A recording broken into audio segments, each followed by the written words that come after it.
बोलिए गणपति भगवान की।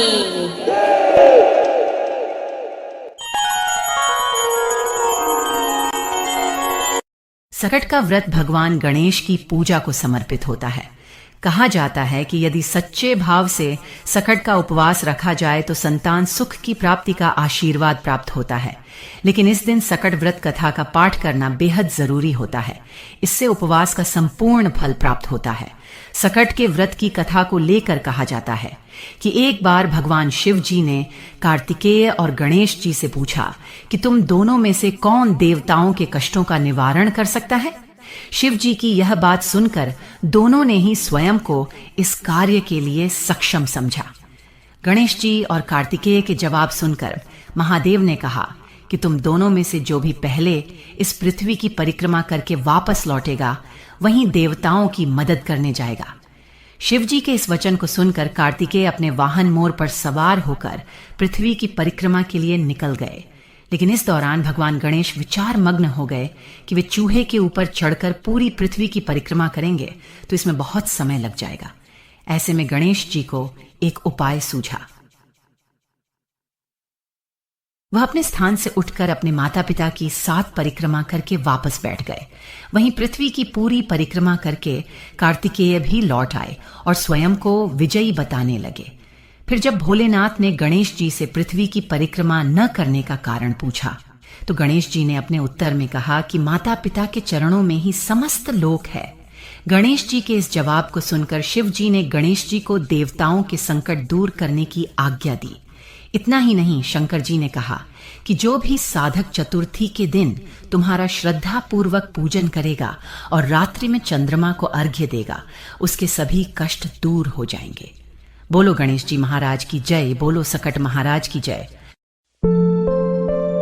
सकट चौथ की पूजा के समय सकट चौथ व्रत कथा का श्रवण करना बेहद जरूरी माना जाता है। इसके श्रवण के बिना व्रत का फल ही नहीं मिलता है और व्रत भी पूरा नहीं होता।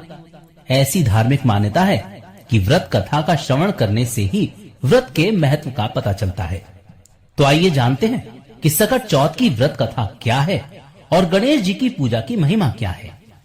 सकट चौथ यानी संकष्ट चतुर्थी, इससे संबंधित कई कथाएं प्रचलित हैं, जिसमें गणेश जी का अपने माता पिता की परिक्रमा करने वाली कथा, नदी किनारे भगवान शिव और माता पार्वती की चौपड़ खेलने वाली कथा, कुम्हार का एक महिला के बच्चे को मिट्टी के बर्तनों के साथ आग में जलाने वाली कथा प्रमुख रूप से शामिल है। आज आपको सकट चौथ पर तिलकुट से संबंधित गणेश जी की एक कथा के बारे में बताते हैं। एक समय की बात है, एक नगर में एक साहूकार अपनी पत्नी के साथ रहता था। वे दोनों पूजा पाठ, दान आदि नहीं किया करते थे। एक दिन साहूकारनी अपनी पड़ोसन के घर गई। वहां वह पूजा कर रही थी। उस दिन सकट चौथ था। साहूकारनी पड़ोसन को देखकर हैरान रह गई। उसने सकट चौथ के बारे में पूछा तो उसने बताया कि आज वह सकट चौथ का व्रत रख रही है।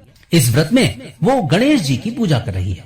साहूकारनी ने उससे सकट चौथ व्रत के लाभ के बारे में जानना चाहा तो पड़ोसन ने कहा कि गणेश जी की कृपा।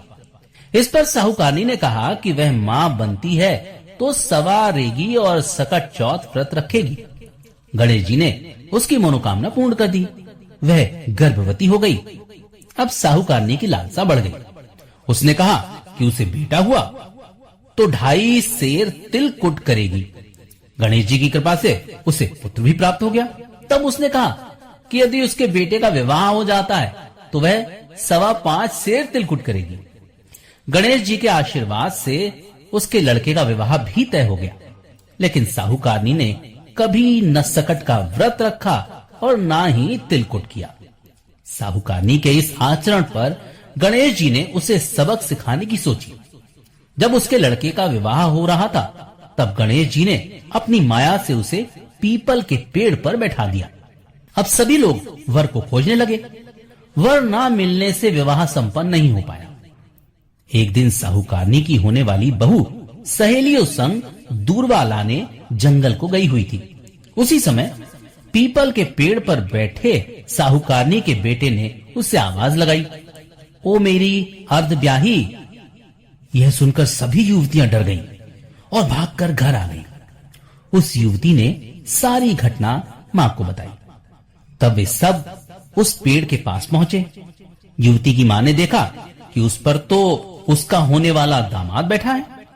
उसने यहां बैठने का कारण पूछा तो उसने अपनी मां की गलती सबको बता दी। उसने तिलकुट करने और सकट व्रत रखने का वचन दिया था, लेकिन उसे पूरा नहीं किया। सकट देव नाराज हैं, उन्होंने ही इस स्थान पर उसे बैठा दिया है।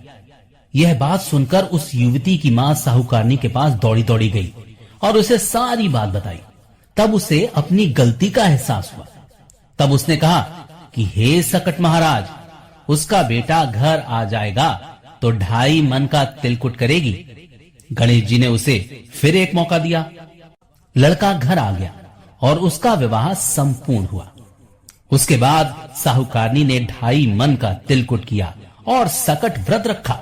उसने कहा कि हे सकट देव, आपकी महिमा समझ गई हूं। आपकी कृपा से ही उसकी संतान सुरक्षित है। अब मैं सदैव तिलकुट करूंगी और सकट चौथ का व्रत रहूंगी।